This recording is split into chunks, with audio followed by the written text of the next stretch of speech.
voyager après 70 ans. Pour certains, c'est un rêve enfin accompli. Pour d'autres, c'est une épreuve qu'ils n'avaient pas vue venir. Dans leur regard, on lit à la fois la fierté d'avoir osé et la fatigue d'en avoir payé le prix. Et si ce que vous ramenez d'un voyage n'était pas toujours ce que vous aviez imaginé, vous savez, nous avons grandi dans une époque où partir en vacances était un luxe rare, où chaque kilomètre parcouru avait une saveur d'aventure. Aujourd'hui, à l'âge de la retraite, beaucoup d'entre nous rêvent de rattraper le temps perdu, de voir enfin ces destinations qui nous faisaient rêver dans les magazines de nos salles d'attente. Mais voilà, notre corps et notre esprit ont écrit leur propre histoire entre-temps, et ce qui était possible à 40 ans ne l'est plus forcément à 75. Ce n'est pas une question d'âge, c'est une question de lucidité. Reconnaître que nos besoins ont changé, que notre énergie s'exprime différemment, que notre rapport au monde s'est transformé. Cette prise de conscience peut nous éviter bien des désillusions, mais aussi nous aider à redéfinir ce que signifie vraiment bien voyager à cette période de notre existence. Imaginez-vous dans un aéroport international, un dimanche matin de juillet. La foule, les annonces, dans toutes les langues, les files d'attente interminables sous ces néons agressifs. Votre dos commence à vous rappeler qu'il n'apprécie plus les longues stations debout. Vos jambes vous envoient des signaux d'alarme et cette cacophonie vous donne déjà mal à la tête. Ce n'est que le début du voyage et déjà, votre corps vous parle dans une langue que vous ne pouvez plus ignorer. À la maison, vous auriez pu vous asseoir dans votre fauteuil habituel, prendre votre temps, adapter votre rythme à vos sensations. Ici, vous devez suivre celui des autres, subir un tempo qui n'est plus le vôtre. Cette réalité, beaucoup de nos contemporains la découvrent une fois en situation. Le décalage horaire qui persiste pendant des semaines, là où il disparaissait en quelques jours autrefois. Cette désynchronisation de notre horloge biologique qui met parfois 1 mois à se remettre en place. Ces nuits blanches dans des lits inconnus, quand le sommeil devient si précieux avec l'âge, si fragile, si nécessaire à notre équilibre général. Ces repas pris à la hâte dans des restaurants bruyants, alors que notre digestion demande plus de douceur, de régularité, de prévisibilité. Parlons franchement de ce que personne n'ose vraiment dire. Après 70 ans, notre système immunitaire ressemble à un gardien fatigué qui laisse parfois passer des intrus qu'il aurait autrefois repoussés sans effort. Ces virus que nous attrapons en voyage, ces troubles digestifs qui nous clouent au lit pendant des jours, ils ne sont plus de simples désagréments temporaires. Ils peuvent déclencher une cascade de complications, affaiblir durablement notre organisme, nous faire regretter amèrement d'avoir quitté le confort douillet de notre environnement habituel. Dans les aéroports, les avions, les gares, nous sommes exposés à des milliers de microbes venus du monde entier.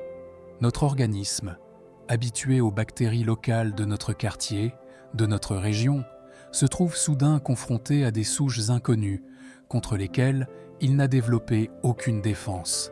Ce rhume qui traîne, cette gastro-entérite qui nous épuise, cette toux qui persiste des semaines. Autant de rappels que notre corps n'a plus la même capacité de récupération qu'avant.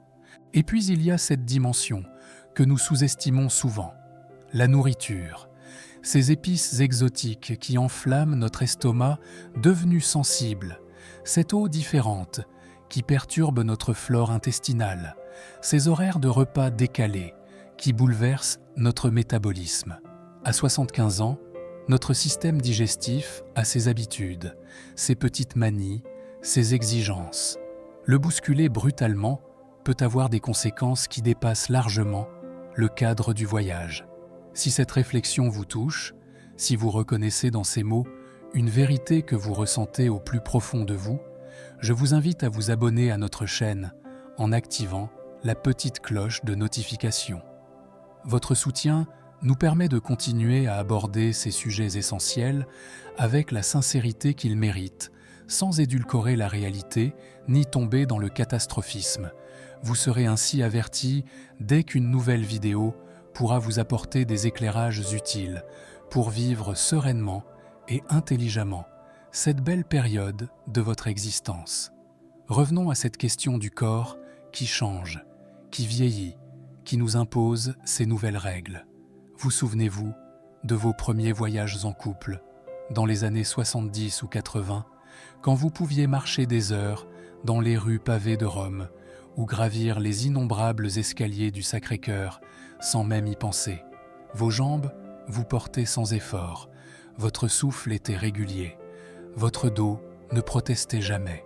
Aujourd'hui, ces mêmes pavés irréguliers peuvent devenir de véritables pièges. Ces marches, un défi parfois insurmontable. Une chute à 75 ans n'a pas les mêmes conséquences qu'à 30 ans. Elle peut marquer le début d'une longue convalescence, d'une perte d'autonomie progressive, d'une remise en question de toute votre indépendance si chèrement acquise. Cette hanche fracturée lors d'un voyage en Italie peut vous clouer des mois dans un fauteuil roulant. Ce poignet cassé, en descendant d'un bus touristique, peut vous priver de l'usage de votre main dominante pendant des semaines. Les statistiques sont implacables. Après 70 ans, une personne sur 3 chute au moins une fois par an. En voyage, ce risque est multiplié par l'environnement inconnu, la fatigue accumulée, les surfaces glissantes, l'éclairage insuffisant des chambres d'hôtel, sans compter ces trottoirs défoncés dans certaines villes, ces escaliers sans rampe, ces salles de bain minuscules où il faut faire des contorsions pour se laver. Et que dire de ces destinations exotiques qui nous font tant rêver depuis notre salon? L'humidité tropicale qui écrase nos articulations arthrosiques, qui transforme chaque mouvement en effort pénible. L'altitude qui essouffle nos poumons vieillis, qui provoque ces maux de tête lancinants et ces vertiges inquiétants. Ces changements alimentaires brutaux qui bouleversent notre système digestif, habitué à ces petites routines, à ces horaires précis, à ces aliments familiers. Ce qui était une découverte culinaire enthousiasmante dans notre jeunesse devient une source d'inquiétude permanente. Cette épice inconnue va-t-elle déclencher une crise de reflux? Cette viande grillée au bord de route est-elle vraiment sûre? Cette eau du robinet ne risque-t-elle pas de nous rendre malades? Chaque repas devient un calcul de risque, chaque bouchée une interrogation. Il y a aussi cette dimension psychologique que nous sous-estimons souvent. Cette fatigue émotionnelle de devoir constamment s'adapter, décrypter de nouveaux codes sociaux, communiquer dans une langue étrangère quand notre ouïe commence à nous jouer des tours et que notre mémoire peine parfois à retrouver les mots. Cette anxiété sourde de ne pas maîtriser son environnement, de dépendre d'autres personnes pour les gestes les plus simples, de ne plus être chez soi. À un âge où l'autonomie devient si précieuse, si fondamentale pour notre estime de soi, cette dépendance temporaire peut générer un stress considérable. Ne plus savoir où sont les toilettes les plus proches, ne plus comprendre le fonctionnement de la douche, ne plus retrouver ses médicaments dans une valise désorganisée. Autant de petits détails qui peuvent transformer un voyage de plaisir en source d'angoisse permanente. Prenons l'exemple concret d'une croisière, cette formule qui séduit tant nos contemporains. Sur le papier, c'est parfait. Pas de bagages à porter d'un endroit à l'autre. Les repas servis à heure fixe, les distractions organisées, l'hébergement qui se déplace avec vous. Mais la réalité peut être tout autre. Les coursives étroites et les escaliers métalliques peuvent devenir des obstacles insurmontables quand l'arthrose se réveille. Les cabines sans fenêtres génèrent parfois une claustrophobie inattendue chez des personnes qui n'en avaient jamais souffert. Et surtout, en cas de problème médical sérieux, vous êtes isolé en pleine mer, complètement dépendant d'une équipe médicale, parfois limitée, à des heures, voire des jours, du premier hôpital capable de vous prendre en charge correctement. Cette sensation d'isolement, cette impossibilité de rentrer rapidement chez soi si les choses tournent mal, peut transformer une croisière de rêve en cauchemar éveillé. Cette question de l'éloignement médical mérite vraiment qu'on s'y attarde longuement. À la maison, vous avez vos repères santé. Vous connaissez votre pharmacien depuis 20 ans. Votre médecin traitant connaît votre dossier par cœur. Votre cardiologue suit votre évolution depuis des années et comprend vos particularités. Vous avez construit un petit réseau de soins qui vous rassure, des professionnels qui parlent votre langue, qui connaissent vos habitudes, vos craintes, vos antécédents. En voyage, vous redevenez un anonyme parmi d'autres, avec un dossier médical condensé sur une feuille froissée au fond de votre portefeuille, face à des professionnels qui découvrent votre cas en urgence et ne parlent peut-être pas votre langue. Comment expliquer cette douleur particulière dans le dos, cette sensation bizarre au niveau du cœur, ces vertiges qui ne ressemblent à rien de connu quand les mots vous manquent et que l'interprète traduit approximativement. Et parlons argent, puisque c'est souvent ce qui fait le plus mal après coup. Ces frais médicaux à l'étranger, qui peuvent atteindre des sommes complètement astronomiques. Une simple consultation aux États-Unis peut coûter plusieurs centaines d'euros. Une hospitalisation de quelques jours peut représenter l'équivalent de plusieurs années de retraite. Cette assurance voyage, que vous pensiez suffisante et qui révèle brutalement ses limites au moment crucial, franchise trop élevée, exclusion non mentionnée, plafond dérisoire. Ces rapatriements d'urgence qui coûtent parfois plus cher que la voiture que vous venez de changer. Cette ambulance aérienne médicalisée peut facilement dépasser les 50 000 € pour un trajet Europe-Amérique, sans compter tous ses frais annexes, l'accompagnant, l'hébergement de la famille sur place, les soins post-rapatriement, non couverts par la sécurité sociale. Et puis il y a ces arnaques spécifiquement conçues pour cibler les touristes âgés, ces prédateurs qui repèrent immédiatement les personnes vulnérables, ces faux guides qui vous emmènent dans des boutiques de complaisance, ces faux policiers qui vérifient vos papiers pour mieux fouiller vos poches, ces commerçants sans scrupules qui profitent de votre méconnaissance des prix locaux pour vous faire payer le triple du tarif normal. Les seniors sont des cibles privilégiées parce qu'ils portent souvent de l'argent liquide, qu'ils ont tendance à faire confiance plus facilement, qu'ils peuvent être impressionnés par un uniforme ou déstabilisés par une situation inhabituelle. Cette vulnérabilité relative, cette moindre capacité à réagir rapidement face à une situation suspecte, en font des proies idéales pour tous ces escrocs qui sévissent dans les zones touristiques. Mais attention, il ne s'agit absolument pas de vous enfermer chez vous par peur de tout et de rien. Il ne s'agit pas de transformer votre retraite en réclusion volontaire ou de renoncer définitivement à toute forme d'évasion. Il s'agit de voyager intelligent, de voyager adapté à votre nouvelle réalité, de voyager en pleine conscience de vos possibilités et de vos limites actuelles. Peut-être que le moment est venu de redéfinir complètement ce que signifie partir en voyage après 70 ans. Peut-être que l'aventure ne se mesure plus en kilomètres parcourus ou en monuments cochés sur une liste, mais en qualité d'expérience, en profondeur de ressenti, en bien-être retrouvé.